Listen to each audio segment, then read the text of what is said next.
Yeah, good morning, my people. Good morning. Happy Sunday. Happy Sunday.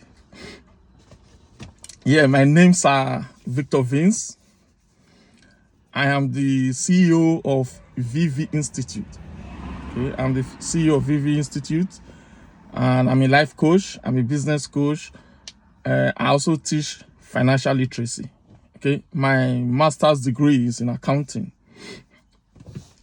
But today we are going to be talking about education being the greatest equalizer. Education being the greatest equalizer. So we are going to start with a quote. We are going to start with a quote from a guy called, what is the name? His name is Horace Man. Horace Man, that is his name. And this is his quote. He said, education, the great equalizer of the condition of men. Okay, let me repeat that. He said, education, the great equalizer of the condition of men. So that is Horace Mars. So let's go to history. Okay, let's go to history. So for example, let's say 100 years ago in Europe, they have what they call feudalism. Okay, they have what they call feudalism. In India, they have what they call caste system. So what does this actually mean? What it means is that there's no social mobility. So for example, if you are born poor, you die poor. If you are born middle class, you die middle class. If you are born first class, you die king or queens, you die kings or queens. In fact, in India, if you are born poor, they associate it to stuff like maybe when you were alive before you did a lot of evil. So that's why you are born poor. So now we know what is feudalism and what is caste system in India. So let's talk about England. So what the English poor people did, what we call working class, what they did, once they realized that there's no social mobility, there's no way they can become a middle class, they sacrifice their life. They work in different factories to send their children to school. So their children now finally become judges, you understand?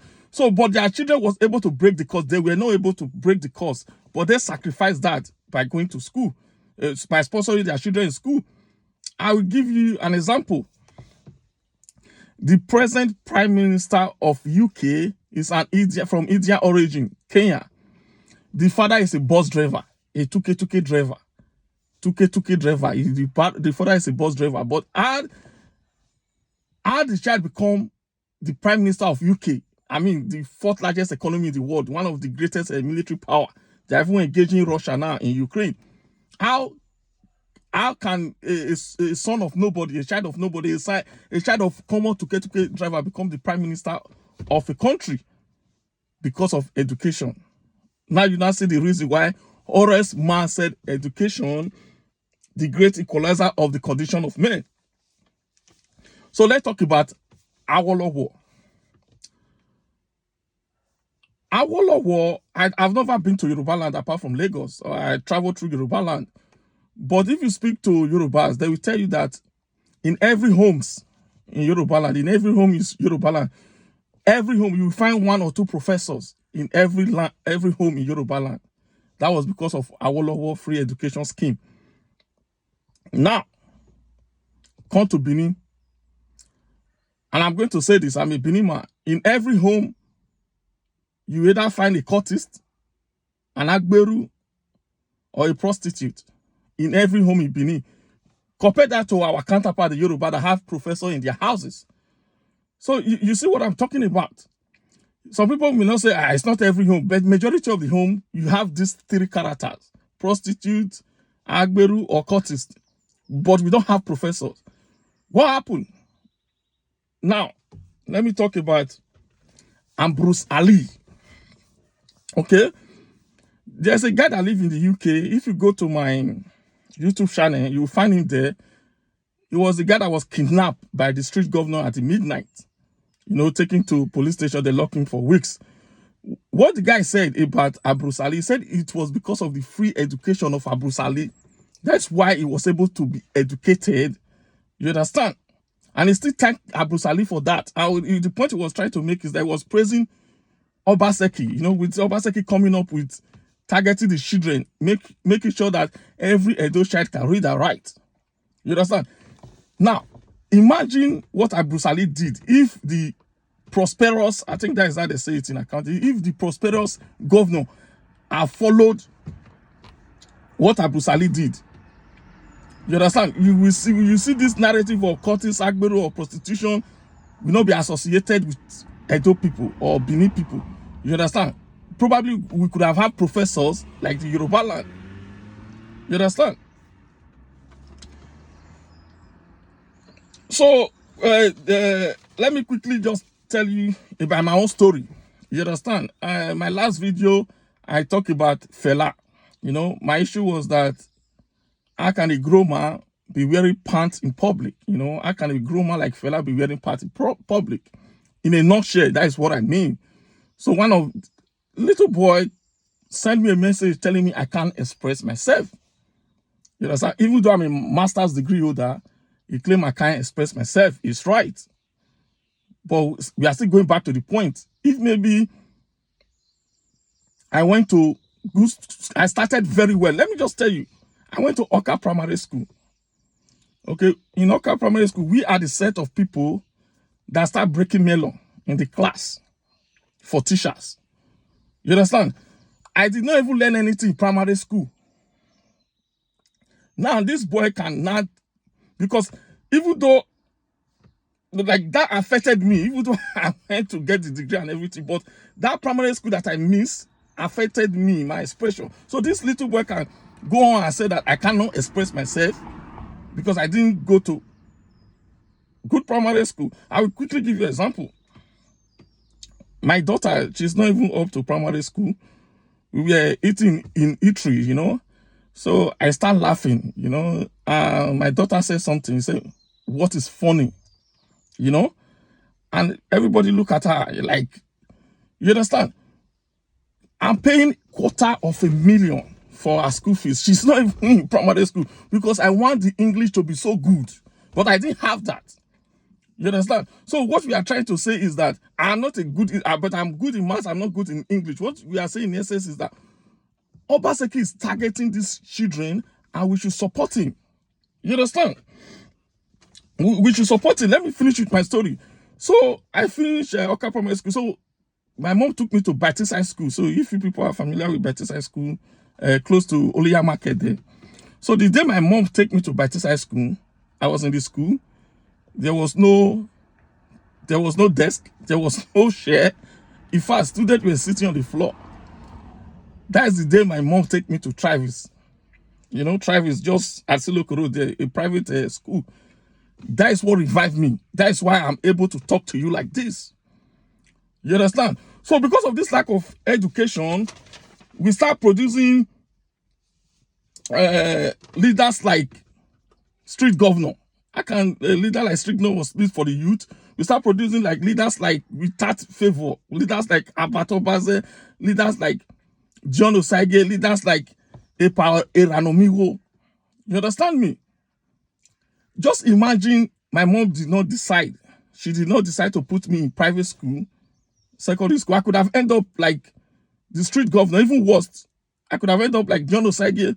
I mean, you can watch John Osage for 4 hours. You cannot take anything out. You say, okay, this is what I learned that can impact my life. It's not there. You see, when I come, I speak, people get values from what I say. There are people that have wrote books just from listening to me. There are a lot of people that have started business just from listening to me. I always see about complaining. People are not posting or talking about the governor. They have nothing to say because they have no content. So this brings me to this video. I know it take me 9 minutes to get to why I do this video. I personally came to talk to people like Emeka. You understand? Emeka do the video about roads. Fine. Yeah, I've settled with the governor. But another guy came out again, looked like Emeka, looked like a clown with a blonde hair, start shouting, "Look at road, look at road. The road is bad. You don't smoke it, go finish. The smoke go finish, borrow car, jump out of car or jump out of road, start shouting, there's no road, there's no road. But let me tell you something. If you give me education, let's assume Obaseki, let me act as a devil advocate now. If you give me education and you give me road, I will choose education. You know, because education gives you what they call intrinsic value. You know, education gives you the power. You know, it avoids the nonsense of people like street governor coming to speak for you, people like John Osagi coming to speak for you, people like Abatobase coming to speak for you, people like Eraunomigo, the king of the poor, coming to speak for you. Education empowers you to be able to speak your mind, to be able to defend yourself. And we don't have that with our youth. And that's what Obaseki is trying to do, to educate our youth at a very young age. You know, Emeka, you have to be careful with Edo politics, okay? If you want to do politics, go to Igbo land. Wounded civilian have already warned you. I'm telling you now, we are watching you. So it's because of you. This madman just smoked weed, finished hot afternoon. He ran out to start shouting, Obaseki, Obaseki, like if Obaseki is mate. I went through his Facebook profile, it's into comedy. Now comedy is not paying anymore. He saw Emeka blow with his Obaseki. He decided to do that. What caused all this is because they don't have content. They don't know what to say. Just because I go die make it with comedy, everybody want to be a comedy. No. Look for your unique skill. Look for your gift and deliver it. Whether you blow or you don't blow. I know I can read. I know I'm good in maths. I know I'm good in accounting. That's why I teach financial literacy. My degree is in business. So look for a niche. Look for a market. Don't just copy, because that's how you get yourself into trouble. You understand? So let me conclude this thing with what Obaseki is doing in Edo State. You know, I saw a post from Alfred Inosa about retraining the Edo civil servant. And I'm quoting Obaseki now. He said he's going to make Edo civil servant to be the greatest civil servant in the world. Not even in Nigeria, in the world. Now, there's a book called what's the name? From First World, from Third World to First World by Lee Kuan Yew. That is the president that lifted Singapore from Third World to First World. How did he do it? Civil servant. Go and read the book. I've read it like 2 or 3 times. Education, number 1, number 2, he worked a lot on the civil servant. And that's exactly what Obaseki is doing. Look at all the programs Obaseki are involved in. Education, agriculture, I think College of Agriculture, focusing on the children now, so that they don't turn out to be a cultist, agbero, or prostitute. You understand? Look at the healthcare. I listened to Abatobase that day. He said after Obaseki finished with the healthcare, especially Stella Obasanjo, people like Buhari and Tinubu will not be going to UK for treatment. They will be coming to Edo State. Another thing Obaseki is targeting is the judiciary system. Look at the way you have turned around, give them correct building. Now, you see, look at 3 things. The health system, the judiciary, the civil servant. These are the cornerstone of every society. Imagine person when they sick. Can it be productive? No. You know, if you go work. You understand? So that is why I'm coming out now to give it to people like, I think his name is Osame, I will just call it Emeka brother. I'm coming to give them woto. You understand? We will be coming to give you woto because of illiteracy. Illiteracy is a disease. Ignorance is a disease. Because all you think about road is development. You don't talk about the development of the mind. You see, that is where you guys are making a big mistake. You know? So, before I end this video, I just want, especially people like iPod and Emeka, your content, you have deceived Edo people to be obedient. Now you are now insulting them that 85% of them are idiots. I know you who you are. I've watched your content. I've studied you. You are a Biafran. You are IPOB. You are a terrorist. And you people complain that you are marginalized in Nigeria. Okay, I just talk about feudalism, right, and caste system in India. If Igbo people were in that system, you will never be a middle class. you will be poor the rest of your life. But in Nigeria, the statistics are there. You have the highest millionaire, you have the highest billionaire, not by one, not by two, by a huge margin. And you people still come out, you are marginalized in Nigeria. Does that even make sense? Modern Civilian did a video about that. You can go and watch it.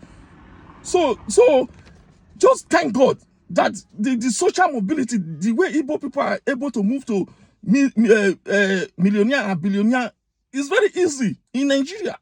But if it were 100 years ago in Europe, where they have feudalism, or in India, where they have caste system, there will be no way Igbo people can do that. There was no social mobility. You cannot move from a poor man to a rich man. It was impossible. You understand? I'm watching a program now, The Rome. It's all about Roman Empire, about Caesar. And one of the soldiers was promoted to be a senator.